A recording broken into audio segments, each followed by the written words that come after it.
about great things.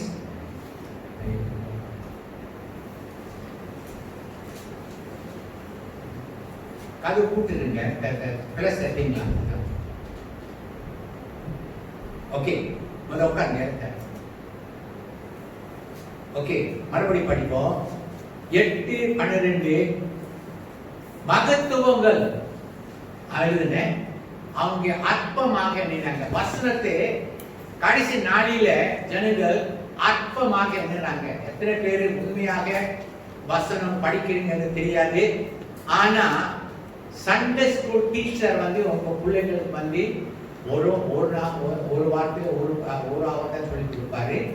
ஆனா பெரிய பொறுப்பு வந்து கடவுள் வந்து பெற்றோர்களுக்கு கொடுத்திருக்கிறாரு. ஆனா கடைசி நாளில பெற்றோர்கள் வந்து அநேக பேர் வசனத்தை அற்பமாக எண்ணினாங்க. ஆனா அது தேவனுடைய வசனம், இந்த வசன பிரகாரம் எப்படி நடத்தணும் சொல்லி அநேக பேர் நடத்தாம இருக்கிறாங்க. ஆனா இந்த கால வேளையில தாய் தகப்பன் நீங்க என்ன சொல்லணும்னா, வசனம் சொல்லுது பிள்ளைங்களுக்கு கருத்தாய் போதிங்க. சின்ன வயசுல பெற்றோர்களுக்கு நீங்க வந்து உபாகம புஸ்தகம் டிட்டரமி சாப்டர் 6 டிட்டரமி சாப்டர் 6 தான் எழுதுவோம். நாங்கள் வாங்க 6வது அதிகாரம். இது வந்து ஆண்டவர் வந்து யாருக்கு எழுதிருக்கு? பெற்றோர்களுக்கு. எல்லா பெற்றோர்கள் தயவு செய்து கண்ணு திறந்து நல்ல கவனம் கேளுங்க. ஓகே 3வது வசனம் படிங்க. 3வது 4வது.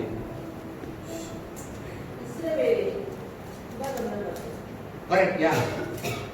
நீ நன்றாய் இருப்பதற்கும் உன் பிதாவின் தேவனாகிய கர்த்தர் உனக்கு சொன்னபடி ஓகே பாலும் தேனும் ஓடுகிற தேசத்தில் மிகவும் திருப்தி அடைவதற்கும் அவைகளுக்கு செவி கொடுத்து அவைகளின்படி செய்ய சாவதானமாய் இரு. ஓகே இஸ்ரவேலே கேள், நம்முடைய தேவனாகிய கர்த்தர் ஒருவரே கர்த்தர். ஓகே 5 படிக்க 5 6. உன் தேவனாகிய கர்த்தரிடத்தில் உன் முழு இதயத்தோடும் உன் முழு ஆத்துமாவோடும் உன் முழு பலத்தோடும் அன்பு கூறுவாயாக.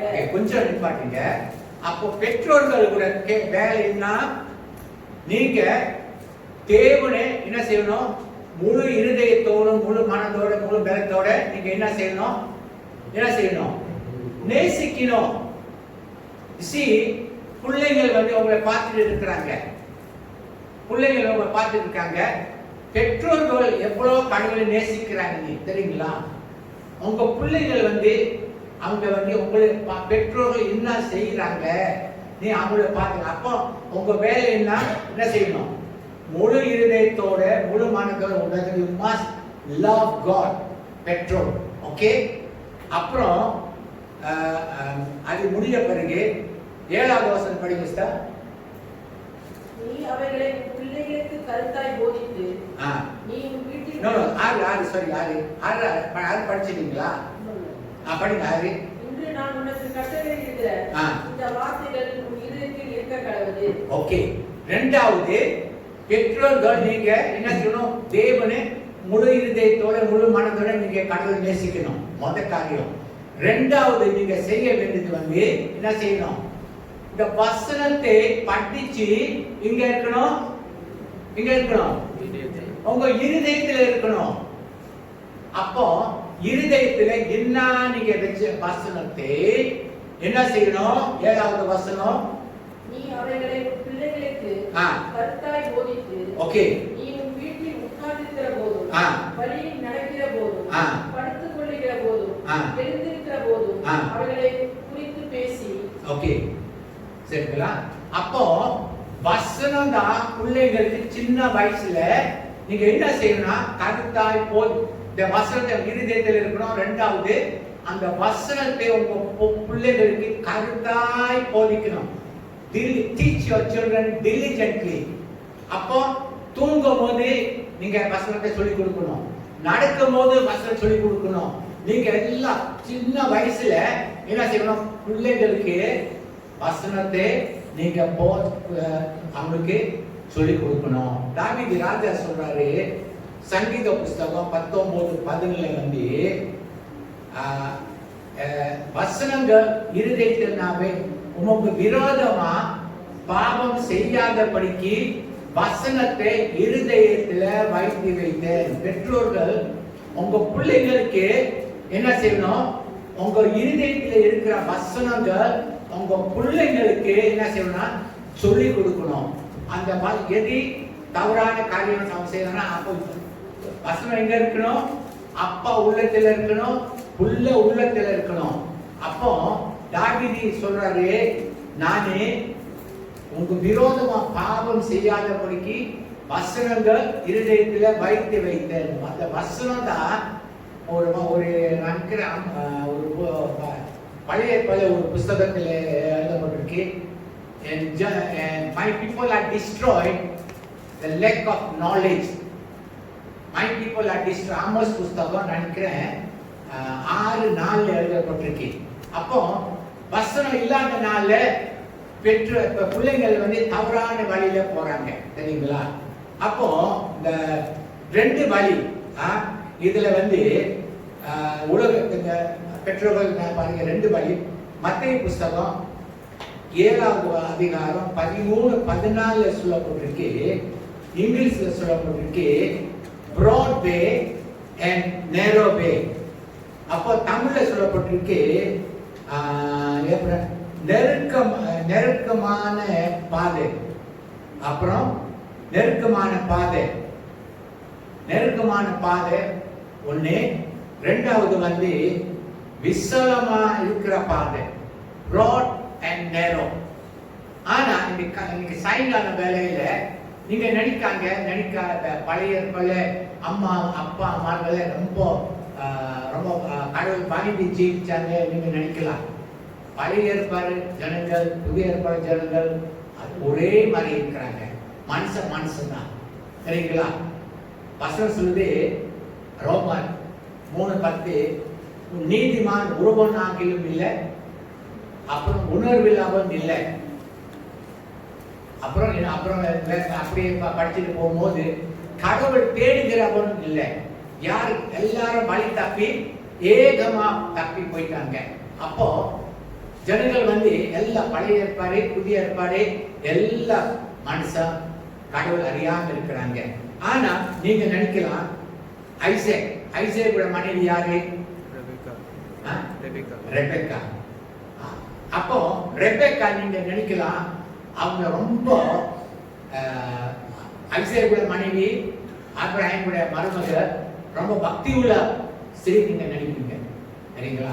ஐயோ அவங்க ஐசேக்கோட மனைவி யாரோட மருமக? ஆபிரகாமோட மருமக. ஆனா அவங்க வாழ்க்கையை பத்தி நம்ம கொஞ்ச நேரம் தியானிப்போம். ஏன்னா வசனத்தை படிச்சா தான் நம்மளுக்கு விளங்கும் பழைய ஜனங்கள் எப்படி ஜீவிச்சாங்கன்னு. அப்போ ஆதியாகமம் புஸ்தகம் 27வது அதிகாரம்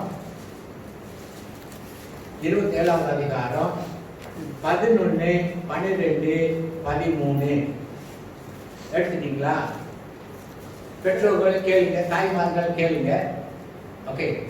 அதற்கு யாக்கோபு தன் தாயாகிய ரெபெக்காளை நோக்கி, என் சகோதரனாகிய ஏசா கோபம் மிகுந்தவன், நான் கோபம் இல்லாதவன். ஓகே. ஒருவேளை என் தகப்பன் என்னை தடவி பார்ப்பார், அப்பொழுது நான் அவருக்கு எத்தனை காணப்பட்டு என் மேல் ஆசீர்வாதத்தை அல்ல சாபத்தை வரப்பண்ணிக் கொள்வேனே என்றார். ஓகே. அப்புறம் அதற்கு அவள் தாய், என் மகனே, உன்மேல் ஒரு சாபம் என் மேல் வரட்டும், என் சொல்லை மாத்திரம் கேட்டு நீ போய் அவர்களை என்னிடத்தில் கொண்டு வா என்றார். ஓகே. பாருங்க, அம்மா என்ன சொல்லிக் கொடுக்கணும் பிள்ளைக்கு? என்ன சொல்லிக் கொடுக்கணும்? திருடக்கூடாது, பொய் சொல்லக்கூடாது, நேர்மையா நடக்கணும். ஆனா தாயார் என்ன சொல்லிக் கொடுக்குறாங்க? நான் கேள்விப்பட்ட மூத்த பையனுக்கு தான் சேஷ்ட புத்திரம் அவங்களுடைய ஆசீர்வாதம் போகும். அப்போ அம்மா ஜேக்கப் சொல்றாரு, நான் கேட்க அந்த அப்பா பேசி நான் கேட்டுக்கிட்டே இருந்தேன். அவர் மான் தியா அந்த எரிச்சி வேணும். அப்போ நீ என்ன செய், போய் ஒரு ஆட்டு குட்டியை வெட்டி அவங்க அப்பாவுக்கு கொடு. அப்பாவுக்கு கண்ணு தெரியாது, அப்போ புள்ள சொல்றாரு, அம்மா அம்மா பாருங்க, புள்ள அம்மாவுக்கு சொல்லி கொடுக்குறாங்க, அம்மா அப்படி செஞ்சா சாபம் மேல வரும். பாருங்க புள்ளைக்கு எவ்வளவு புத்தி உள்ள புள்ள. ஆனா அம்மா சொல்றாங்க, என்ன சொன்னாங்க? அம்மா என்ன சொன்னாங்க? என்ன சொன்னாங்க? அம்மா என்ன சொன்னாங்க? அதான் கவனம் செலுத்துக்கல. அம்மா அம்மா அம்மா என்ன சொன்னாங்க? சொல்லுங்க, வாசிக்க சொல்லுங்க. அம்மா என்ன சொன்னாங்க? அதான் கவனம் செலுத்துக்கல. சாபம் ஏன் மேல வரட்டும். அம்மா சொல்றாங்க, ஆனா போய் அப்பாவை ஏமாத்து, அந்த ஆசீர்வாதத்தை நீ வாங்கு. அப்போ அம்மா தான் சொல்லி கொடுக்குறாங்க பிள்ளைக்கு, போய் ஆண்களை ஏமாத்து சொல்லி. அப்போ முதலாவது அம்மா சொல்லி கொடுத்தாங்க. என்ன சொல்லி கொடுத்தாங்க? அப்பாவை ஏமாத்து. கடைசியில பாருங்க, அந்த அந்த ஏமாத்துற ஆவி யார்கிட்ட இருந்துச்சு? ஜேக்கப் கிட்ட இருந்துச்சு. ஜேக்கப் என்ன செஞ்சாரு? ஜேக்கப் என்ன செஞ்சாரு? அன்னைக்கு ஏமாத்தினாரு. என்ன எனக்கு சொல்றாரு, என்ன செஸ்த புத்திர எனக்கு வேண்டாம், எனக்கு சரியான பசி நீ. அப்போ பாருங்க ஜேக்கப் எப்படி தந்திரமா, பாருங்க பிசாசுல தந்திரம் எப்படி. சரி நான் உங்களுக்கு சாப்பாடு கொடுக்குறேன், நீ எனக்கு செஸ்த புத்திரத்தை எழுதி கொடு, நீ செஸ்த புத்திரத்தை எழுதி கொடு. அப்போ ஜேக்கப் என்ன செஞ்சாரு? ஈசோ இது என்னது? ரட்சிப்பு. பாருங்க, வெளியேற்ற பேர் ரட்சிப்பு. சில பேர் சாப்பாடு விற்கிறாங்க, சில பேர் கல்யாணத்துல எங்க மாப்பிள்ளை கிடைக்க போகுது, எங்க பொண்ணு கிடைக்க போகுது, எங்காவது போய் கல்யாணம் பண்ண கூட இந்து பொண்ணை கல்யாணம் பண்ணா நல்லா இருக்கும், கடவுள் சர்ச் பண்ணி மாத்திக்கலாம் முடியாது. இருள் இருள், வெளிச்சம் வெளிச்சம். ஆனா செஸ்த புத்திரத்தை வாங்கி ரெண்டே பேரு ஏமாத்தினாரு. ஏமாத்தி கடைசியில என்ன ஆகல தெரியுங்களா? ரெண்டு பேரு அப்பாவை ஏமாத்தினாரு, அப்புறம் அன்னை ஏமாத்தினாரு. அந்த ஏமாத்தின காசி, திருட்டு காசி ஒரு காலம் உங்க பொக்கையில இருக்க முடியாது. திருட்டு காசு கடைசியில ஜேக்கப் வந்து ஒரு பெருதேசியமாக ஒரு இடத்துல படுத்திருந்தாரு. அங்கதான் கடவுள் கூட, கடவுள் மேல கீழே போயிட்டு இருக்கு.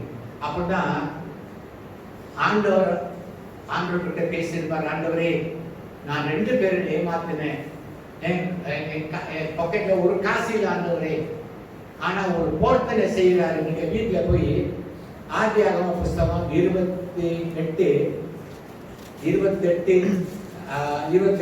22 படிக்கிறீங்களா? எடுத்தோட படிங்க, படிங்க. ஆதியாகமம் 28 22. நான் முன்னாக நிறுத்தினேன், இந்த கல் தேவனுக்கு வீடாகும், தேவனே எனக்கு தரும் எல்லாவற்றிலும் உமக்கு தசமபாகம் செலுத்துவேன் என்று சொல்லி போதனை பண்ணி கொண்டான். ஓகே, என்ன கேட்டார்? நல்லா படிச்சீங்களா? என்கிட்ட காசு இல்ல, நீ கொடுத்தா பாருங்க ஒரு தம்படி கூட இல்லை அவனுக்கு, ஆனா நீ கொடுத்தா நான் உனக்கு 10ல் 1 பங்கு நான் ஆண்டு பாருங்க. ரொம்ப கடவுள் வந்து ரொம்ப இரக்கமுள்ள கடவுள் தெரியுங்களா? அவரு தசம பாகம் அவரு கொடுத்த பிறகு நீங்க ஆதியாகமம் 30வது அதிகாரம் 43 வீட்டுல போய் படிச்சு பாருங்க. திரளான ஆடு, திரளான மாடு, திரளான ஒட்டகங்கள், வேலைக்காரி. பாருங்க, நீங்க நேர்மையா நடக்கும் போது கர்த்தர் என்ன செய்யறாரு? உங்களுக்கு ஆசீர்வதிக்கிறாரு. ஓகே, தெரியுங்களா? அப்போ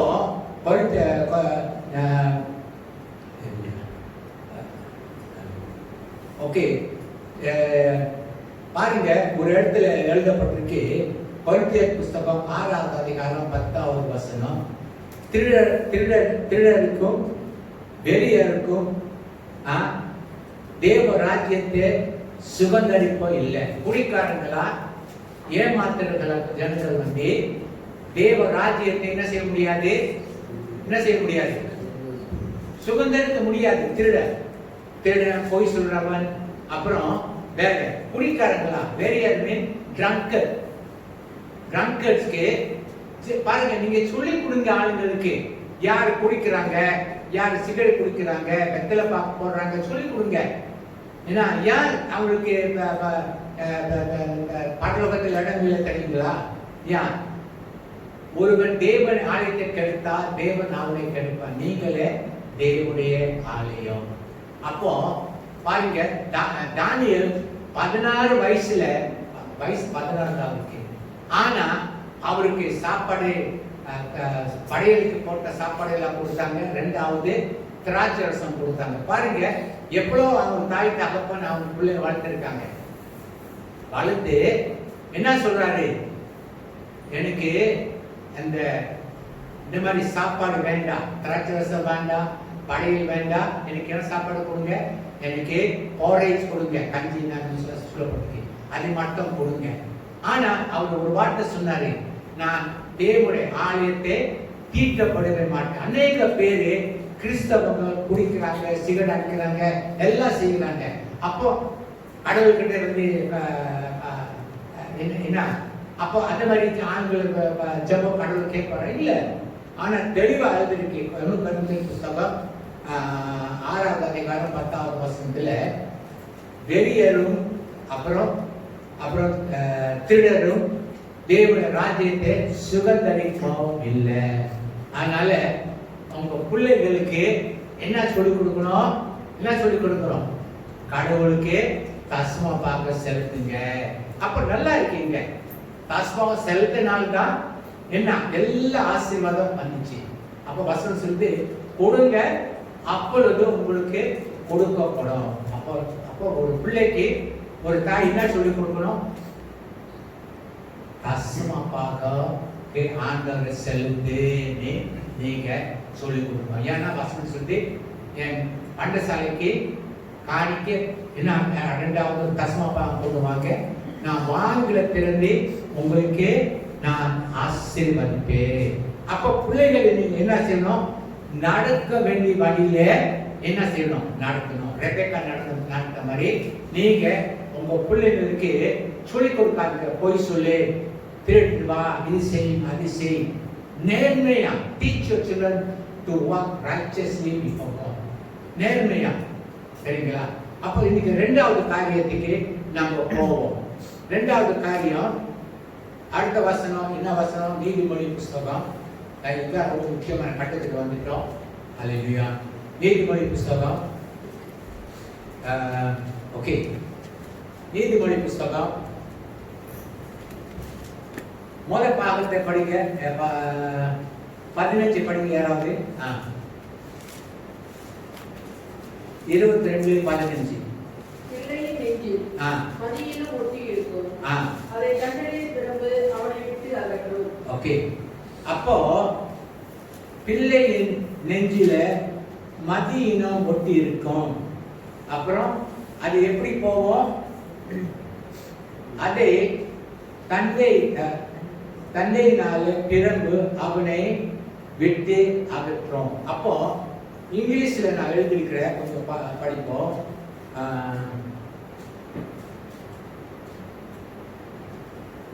இங்கிலீஷ்ல foolishness is bound in the heart of a child. அப்போ நெஞ்சில என்ன இருக்கு, நெஞ்சி சொல்லும் போது இருதயத்தில் இந்த ஹார்ட், foolishness கெட்ட பழக்கங்கள் என்ன இருக்கு, பிள்ளைக்கு கெட்ட பழக்கங்கள் நெஞ்சில ஒட்டி இருக்கு. நீங்க சொல்லாங்க, இந்த குழந்தை இப்பதான் பிறந்திருக்கு, எப்படி நெஞ்சில கெட்ட பழக்கங்கள்லாம் அந்த பிள்ளை நெஞ்சில இருக்கும். நிறைய பேர் கேட்கலாம், குழந்தை பார்த்துருக்கீங்களா, 1 வயசு 2 வயசு அந்த முறை வீசுறது, அப்புறம் அடிக்கிறது. பிள்ளைக்கு யார் சொல்லி கொடுத்தாங்க அடிக்கிறது, கெட்ட வார்த்தை பேசுறது. தாவீது ராஜா சொல்றாரு, நான் எழுதல, சங்கீதம் நான் நினைக்கிறேன் 51. என் தாய் தாவீது ராஜா அந்த பாவத்தை உழுந்த பிறகு அவர் சொல்றாரு, என் தாய் என் பாவத்திலிருந்து கற்பந்தரித்தா. my mother gave me birth in a simple sense. Conceive me in simple nature. அப்போ ஒரு பிள்ளை பிறக்கும் போது அந்த பிள்ளைக்கு ஒன்றும் தெரியாது. ஆனா பிள்ளை பிறக்கும் போது பாபத்தில இருந்து பிள்ளை பிறக்கிறாரு. அப்ப இந்த பிள்ளை வளர வளர வளர வளர அவங்க நெஞ்சில என்ன இருக்கும், கெட்ட பழக்கம். அப்போ நீங்க ஒரு முக்கியமான வசனத்தை நீங்க எடுத்தா இதுல கொஞ்சம் டைம் ஸ்பெண்ட் பண்ணுவோம். ஜெரமியா புஸ்தகம் ஜெரமியா 17:9 79. ஜெரமியா புஸ்தகம் 17:9. எல்லாவற்றை பார்க்கிறோம். இதயமே திருவுள்ளதும் கேட்பதுமாய் இருக்கிறது. ஓகே, அதை அறியத்தக்கவன் யார்? அப்போ இருதயத்துல என்ன இருக்கு? திருக்குள்ளம். என்ன டிசிட்ஃபுல். இங்கிலீஷ்ல சொல்றதுக்கு டிசிட்ஃபுல். ஏமா அது என்ன இருக்கு? ஆண்களை என்ன மாதிரி டிசிட்ஃபுல் இருக்கிறீங்களா? ஆண்களை எப்படி வஞ்சிக்கணும், ஆண்களை எப்படி என்ன செய்யணும், ஏமாத்தணும். இந்த சீட்டிங் உள்ள சீட்டிங் தெரியுங்களா? போய் திருடுறது, அப்புறம் கெட்ட காரியங்கள் செய்யறது இந்த சின்ன வயசுல. அப்போ ஜெரமியா சொல்றாரு, அப்போ 17 என்ன சொல்ற, இருதயத்துல திருக்குள்ளம். ஓகே, இருதயமே திருக்குள்ளம். அப்போ கெட்ட பழக்கங்கள் இருதயத்துல இருக்கு. அப்போ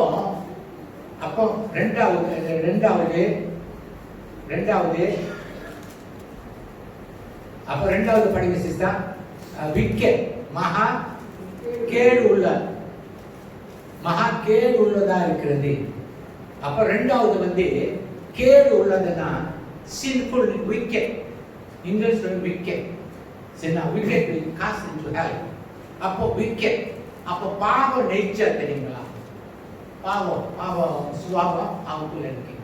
அப்போ இதெல்லாம் ஆண்டவர் சொல்றாரு, என்ன சொல்றாருன்னா தண்டிக்கணும், பிள்ளைய தண்டிக்கணும். இப்போ பிள்ளைய அரசாங்க சட்டம் கொண்டு வந்திருக்கு, பிள்ளைய அடிக்க கூடாது. பிள்ளை போய் ரிப்போர்ட் பண்ணா அவங்க ஜெயில போட்டுருவாங்க தெரியுமா? அப்போ நம்ம கிறிஸ்தவ தாய் தகப்பன், நீங்க தான் உங்க பிள்ளைய என்ன நடக்க வேண்டியது அவங்களை நடத்தணும். அப்போ எப்படி என்ன எப்படி தண்டிக்கணும் அவங்கள? ஓகே, நீதிமொழி புஸ்தகத்துக்கு நம்ம திரும்ப போவோம். நீதிமொழி புஸ்தகம் 23. பிள்ளையை தண்டியாமல் விடாதே. அப்போ தெருவினால் அடித்தால் அவன் சாவான். ஓகே, அப்போ பிள்ளைய என்ன சொன்னா, பெரிய கம்பெனிக்கு அடிக்க சொல்லல, பிள்ளைக்கு ரோத்மேன் எடுத்து அடிக்க சொல்றாங்க. அப்போ இங்கிலீஷ்ல சொல்லப்பட்டிருக்கு, withhold not correction from the child, for you beat him with a rod, he shall not die. அப்போ correcting, அடிக்கிறது நிப்பாட்ட கூடாது ஆண்டவர் சொல்றாரு. அடிச்சாதான் பிள்ளை, நீ அடிச்சாதான் அந்த கெட்ட பழக்கம் அந்த உள்ளத்துல இருந்து வெளியே வரும். லைக் நீங்க உங்களுக்கு ஒரு நோய் இருக்கு, அது இன்ஜெக்ஷன் போட்டாதான் அந்த நோய்க்கு சுகம் கிடைக்கும். அதே போல ஆண்டவர் சொல்லிருக்காரு, பிள்ளைய என்ன செய்யக்கூடாது, தண்டியாம விடாத, திரும்பினால் அவனை அடித்தா சாக மாட்டாரு. அப்போ அநேக பெற்றோர்கள் ரொம்ப செல்லமா வளர்க்கிறாங்க. இப்போ பிள்ளைங்களுக்கு நிறைய பிள்ளைகள் ஹேண்ட்போன் வாங்கி கொடுத்துருக்காங்க. அல்ல, ஹேண்ட்போன்ல என்ன இருக்கு பெற்றோர்கள் உங்களுக்கு தெரியுமா? அந்த ஹேண்ட்போன்ல படிப்பு கட்டிடுவோம். படிப்பு சரியா படிக்க மாட்டாங்க. இப்போ எந்த நேரம் பார்க்க சர்ச்சில் வந்தா எழுத்துலாம் வந்தோட ஃபோன் பின்னால் போகிறாங்க. அந்த காலம் வரும்போது, நேரம் காலம் வரும்போது ஹெல்ப்பர் வாங்கி கொடுங்க. இப்போ ஜேபியில் ஒரு பையன் சண்டே எத்தனை சண்டே திருப்பி போக போகிறாரு. இந்த மாதிரி பையன் அப்பா வந்து ஹெல்ப்பர் வாங்கி கொடுத்துருக்காரு. அப்போ அந்த ஹெல்ப்பர் வாங்கி கொடுத்தா அவங்க படிப்பு கெட்டு போயிடுவாங்க. இப்போ அதை you must give them when they need it. அவனுக்கு வந்து ஹெல்ப்பர் தேவை இல்லை. அவனுக்கு என்ன தேவை என்ன தெரியுங்களா? நடக்க வேண்டிய வழியில எப்படி ஜபிக்கணும், எப்படி படிக்கணும், எப்படி சொல்லிக் கொடுப்பார், அதுதான் நமக்கு தேவை. அப்போ அப்போ தாய் தகப்பன் என்ன செய்யறாங்கன்னா பிள்ளைங்களை கெடுத்துறாங்க. அப்போ கடைசியில ஐயோ என் பையன் பேசி கேட்கறது இல்லை, வீடு நடக்கிற நீங்க தான் வழி காட்டி கொடுத்தீங்க உங்க பிள்ளைக்கு. அப்போ அடிக்கிற வயசுல நீங்க அடிக்கணும். நான் சொல்றேன் உங்களுக்கு, நான் பிள்ளைகள் அடிச்ச மாதிரி நீங்க அடிச்சிருக்க மாட்டேங்க. நான் அடிக்காம இருந்துச்சுன்னா என் பிள்ளைகள் எங்க இருப்பாங்கன்னு தெரியாது. ஆனா அடிக்கிறது வந்து கோபத்தை நம்ம அடிக்கல, தவறு செய்யும் போது நீங்க அடிக்கணும், சரிங்களா? அப்போ அவங்க அடிக்க அவங்க நீங்க கரெக்ட் பண்ண அவங்களோட இந்த கெட்ட பழக்கங்கள் என்ன நடக்கும் தெரியுமா? லைக் உங்க தோட்டத்துல நீங்க சைரம் தட்டு நட்டிருக்கீங்க. அப்போ வேறு மாதிரி என்ன சைர் வேறு மாதிரி பூச்சி சைரில் வந்துட்டுன்னா நீங்க என்ன செய்யணும்? பிடிங்க எடுத்துடணும். அப்போ சின்ன வயசுல தாய் தகப்பன்மார்களே, நீங்க சின்ன வயசுல உங்களை பிள்ளைகள் கண்டிச்சு நீங்க நடத்தும் போது நீங்க என்ன செய்யணும்? அவங்கள கெட்ட பழக்கங்கள் அவங்கள விட்டு நீக்கணும். ஆனா எப்போ செய்யணும்? அது வளர்ந்த இப்போ உங்க பிள்ளைங்க அடிச்சு பாருங்க, அவங்க தெரிஞ்சவங்க அடிப்பாங்க. நான் சொல்றேன், திரும்பி அவங்கள அடிப்பாங்க. ஆனா அந்த 3 வயசு 4 வயசுல தான் அது என்ன செய்யணும்? Train of the child. இப்போ புள்ள நேரம் எடுத்து தூங்குது, நேரம் சாப்பிடுது, ஒரு ஆர்டரே இல்லை பிள்ளைங்களுக்கு. ஆனா இப்போ நீங்க டிசிப்ளின் பிள்ளைங்களை டிசிப்ளின் பண்ணா முதிர் வாய் ஆன பிறகு வசனம் சொல்லிட்டு அவங்க தவறான வழியில போக மாட்டாங்க, தெரியுங்களா? அப்புறம் ரெண்டாவது சிஸ்டர் உண்மம் 14 படிங்க. அதே அதிகாரத்துல பிறவினால் அவனை அடிக்கிறதினால் பாதாளத்துக்கு அவன் ஆத்துமாவை தப்புவிப்பாயே. Okay. Thou shalt beat him with a rod, you shall deliver him from hell. ஏன் அடிக்கிறீங்க? ஏன் அடிக்கிற தாய் தாப்பன்? நரகத்துக்கு என் பிள்ளை போகக்கூடாது, சரிங்களா?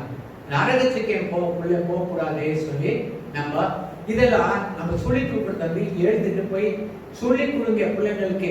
தாய் தாப்பன் பிள்ளைங்களை வந்து இப்படி சொல்லிக் கொடுங்க, இப்படி சொல்லிக் கொடுங்க, இப்படி சொல்லிக் கொடுங்க. அப்போ நரகம் போன 2 வாரத்துக்கு நம்ம வீடியோ பார்த்து நரகம் பத்தி என்ன பேசுறீங்க. அப்போ நரகம் யாரு போவாங்க? கடவுள் வழியில பிசாஸ் வழியில நடத்துற பிள்ளைங்கள் தான் நரகத்துக்கு போவாங்க. அப்போ நடக்க வேண்டிய வழியிலே நீ அவங்களை நடத்தும். முதிர் வயது ஆன பிறகு அவர் என்ன செய்ய மாட்டாரு? தவறான வழியிலே அவர் போக மாட்டாரு. பாருங்க, இன்னைக்கு 2 குடும்பம் பத்தி நான் தியானிக்க போறோம். ஆச்சரியப்படுவீங்க. இந்த பிள்ளைய கண்டித்து வளர்த்தாம பிள்ளை எப்படி இருக்காரு? ஆனா அந்த பிள்ளைய கண்டித்து வளர்த்த சின்ன வயசுல அந்த தாய் தாப்பன் அவங்களை கண்டித்து வளர்த்தனால எப்படி இருக்காங்க? 2 பேரும் படிச்சு தியானிக்க வர்றாங்க. First Samuel புஸ்தகத்துக்கு திரும்புவாங்க. ஃபர்ஸ்ட் சாமுவேல் புஸ்தகம்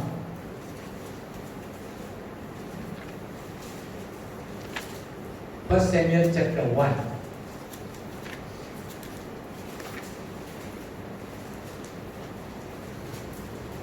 அப்போ ஓகே, 2 பேர் குடும்பம். ஈலாயோட குடும்பம் பாஸ்டரோட குடும்பம். ஈலாய் வந்து ஒரு பாஸ்டர். அப்போ 1 சாமுவேல் புஸ்தகம் 2வது அதிகாரம் நான் எடுத்துருக்கீங்க. 12வது வசனம் படிங்க சார். ஏலியின் குமாரர் பேரியானின் மக்களாக இருந்தார்கள். அவர்கள் கர்த்தரை அறியவில்லை. பார்த்தீங்களா?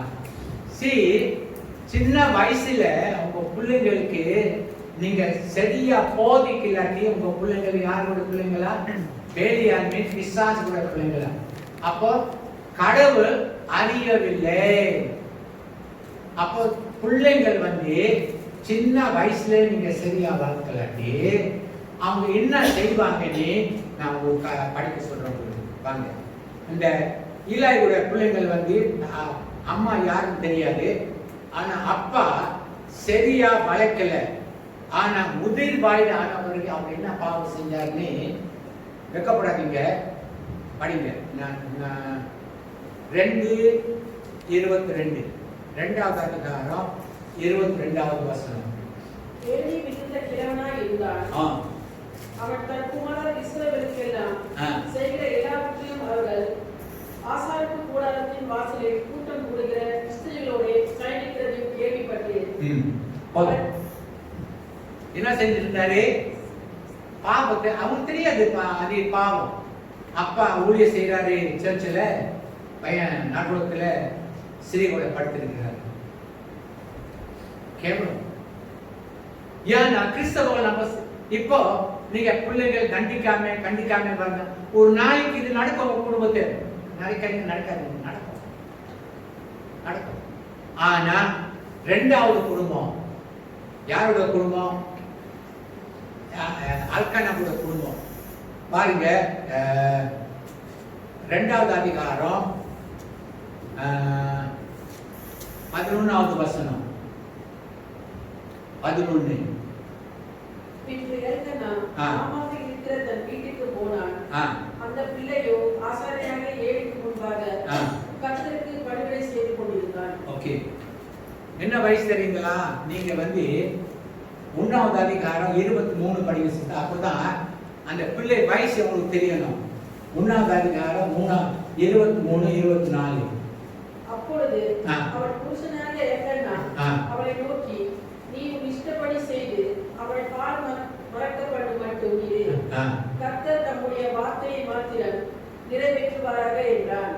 அப்படியே அந்த ஸ்திரீ தன் பிள்ளையை பால் மறக்க பண்ணு மட்டும் அதற்கு முறை கொடுத்தார். 24. அவள் அவளை பால் மறக்க பண்ணின பின்பு 3 காலைகளில் ஒரு மரக்கால் மாவையும் ஒரு துருத்தி திராட்சரசத்தையும் எடுத்துக்கொண்டு அவளை கூட்டிக் கொண்டு சிலோவில் இருக்கிற கர்த்தருடைய ஆலயத்துக்கு போனாள். பிள்ளை இன்னும் குழந்தையா இருந்தது. என்ன செஞ்சாங்க? பிள்ளை எடுத்துட்டு போய், ஐயோ பிள்ளைக்கு கொசு கடிக்கும், இப்பதான் பால் குடிச்சு நிப்பாட்டிருக்கு, எனக்கு பிள்ளைக்கு குளிரும். என்ன செஞ்சாங்க? பிள்ளை கடிச்ச ஆண்டவரே, பால் நிப்பாட்ட உடனே என்ன செஞ்சாங்க? ஈலாய் சர்ச்சில் போய் பாருங்க, ஒரு வயசுல இருந்தே பால் எத்தனை வயசுல பால் நிப்பாட்டுவாங்க பிள்ளைங்களை சொல்லுங்க. அம்மா இருக்கு, பால் எத்தனை வயசுல நிப்பாட்டுவாங்க? 3 வயசா 4 வயசா? 4 வயசு எத்தனை பேர் 4 வயசு சொல்லுங்க? 3 சொல்லுங்க அம்மா மருங்களே. 3 வயசா 4 3 5 ஓகே 5 வச்சிருவோம்ல. 5 வயசுல குழந்தை. அப்போ ஒரு தாய் பாருங்க, என் பிள்ளை ஆலயத்துக்கு போனோம், ஆலயில பணிவிட செய்யணும்னு ஆலயத்தில் விட்டுடும். ஆனா ஒரு வயசுல இருந்து கவனிச்சுங்க, ஒரு வயசுல இருந்து 5 வயசுல இருந்து பிள்ளைய எப்படி வளர்த்தாங்கன்னு தெரியாது, எனக்கு தெரியவே தெரியாது. ஆனா அல்கானா போய் விட்டுட்டு வந்த உடனே இவர் என்ன செஞ்சாரு? பணிவிட செஞ்சாரு. மினிஸ்டர் டு தி லா. இலாய் உட்கார்ந்து இருக்கிறாங்க, இவர் போய் என்ன செஞ்சாரு? மினிஸ்டர் டு தி லா. இப்படிதான் நீங்க பிள்ளை வளர்க்கணும். இது மட்டும் இல்ல, கடைசி வசனம் 3வது அதிகாரம் 1வது வசனம். அதே போல 3வது அதிகாரம் 1வது வசனம். சாமுவேல் என்னும் பிள்ளையாண்டார் ஏலிக்கு முன்பாக கர்த்தருக்கு பணிவிடை செய்து கொண்டிருந்தார். எவ்வளவு பெருமைங்க பெற்றோர்களுக்கு. 2 குடும்பம் பாத்தீங்களா? ஒரு பிள்ளை 5 வயசுல கடவுளுக்கு பணிவிடை செய்கிறார். ஒரு பிள்ளை பையன் பொம்பளை கூட பட்டு இருக்கிறார், அசிங்கம் கிறிஸ்தவம். அதனால உங்க பிள்ளைங்களை எப்படி நீங்க வளர்க்குறீங்க? நடக்க வேண்டிய வழியிலே நீங்க நடந்தா அந்த பிள்ளை என்ன செய்யும்? நல்ல பிள்ளை. அப்போ அப்பா அம்மா வரை நீங்கள் அப்பா சிகரெட் குடிச்சா பிள்ளை பார்த்து கொடுக்குறாரு, அவர் சிகரெட் ஒரு நாள் சிகரெட் கொடுப்பாரு. அப்பா நம்பர் எடுத்தா பிள்ளை செய்வார், அப்பா குடிச்சா பிள்ளை பார்த்து இருக்காரு செய்வார். அப்போ ஒரு அப்பா நான் வீட்டுல வெளிச்சம், அம்மா வீட்டுக்கு வெளிச்சம். அப்போ உங்க இங்க என்ன செய்யறீங்க தான் ரொம்ப முக்கியங்க. ஆனா அதுக்கான ஏன்னா சின்ன வயசுல 4 வயசுல போய் பிள்ளை போய் ஆலயத்துல விட்டுட்டு வந்த கடைசியில அவர் பேர் வந்து சாமியல் பேரு. ஆனா கடைசியில் அவரு என்ன தீர்க்கதரிசியாக கடவுள் இருந்தார். அப்போ இன்னைக்கு காலையில் சாயங்கால வேலையில் பெற்றோர்களே உங்க பிள்ளை எப்படி வளர்க்குறீங்க? எப்படி வளர்க்குறீங்க? அன்னைக்கு வளர்க்குறீங்களா? காலையில் வசனம் கொடுத்து சொல்லி கொடுக்குறீங்களா? அப்போ தயவு செய்து சண்டே ஸ்கூல் உட்காருங்க. சண்டே ஸ்கூல் டீச்சர் மேல தயவு செய்து குற்றம் சொல்றீங்க. நீங்க வசனம் சொல்லி பெற்றோர்களுக்கு என்ன இருக்கணும்? இருதயத்தில் எப்படி பெற்றோர்கள் எத்தனை வசனம் அடுத்த ஞாயிற்றுக்கிழமை நம்ம கேட்க போறோம். எத்தனை வசனம் நீங்க தெரியும்? எப்படி கர்த்தர் உங்களுக்கு என்ன செய்தாருன்னு எல்லாரும் புக்கில் எடுத்துட்டு வர போறீங்க. அப்போ எவ்வளவு வசனம் உங்களுக்கு தெரியுது? உங்களுக்கு ஒரு வசனம் தெரியாது, உங்க பிள்ளைக்கு வசனம் தெரியாது. அம்மா தான் முன்மாதிரியா இருக்கணும். அதனால இந்த கால வேலையில உங்க பிள்ளைங்களை என்ன செய்யணும்? நடத்த வேண்டிய வழியிலே நீங்க நடத்துங்க. ஏன்னா அடிச்சு வளர்க்கும் போது நீங்க நரகத்துக்கு போகாதபடிக்கு நீங்க அவரை தப்புவீங்க. இப்போ செல்லமா வளர்த்தா ஒரு நாளைக்கு உங்க பிள்ளைகள் வந்து பேசி கேட்க மாட்டாங்க. பார்த்துருக்கீங்களா நியூஸ் பேப்பர்ல 17 வயசு 19 வயசு பிள்ளைங்களை வந்து பாய் ஃப்ரெண்ட் வச்சுட்டு எல்லாம் ஓடி போறாங்க. ஏன்னா கிறிஸ்தவ பிள்ளைங்களா அப்படி செய்யலாம் சரிங்களா? அதனால நம்ம பிள்ளைங்க பெத்த சபை பிள்ளைங்களை இல்லைன்னு கவனிச்சு பாருங்க. உங்க பிள்ளைகளை உட்காந்து நீங்க போதிக்கிறீங்களா? வசனம் சொல்லி கொடுக்குறீங்களா? மனப்பாட வசனம் கொடுக்குறீங்களா? அப்போ இதெல்லாம் வந்து கடவுள் வந்து புஸ்தகத்தில் எழுதிருக்கு உங்களுக்கு. அப்போ நீங்க கம்ப்ளைண்ட் பண்ணுவது கடவுள் சொல்வார், நீ முன்மாதிரியில உங்க பிள்ளைங்க தயாரிக்க பண்றது. அதனால தான் நீங்க வசனத்தை மனப்பாட செய்யுங்க, உங்க பிள்ளைக்கு போனீங்க, நடக்க வேண்டிய வழியில அவங்க நடத்துங்க. ஒரு நாளைக்கு அவங்க பெருசா ஆகுன பிறகு தவறான வழியிலே அவங்க போவாங்க.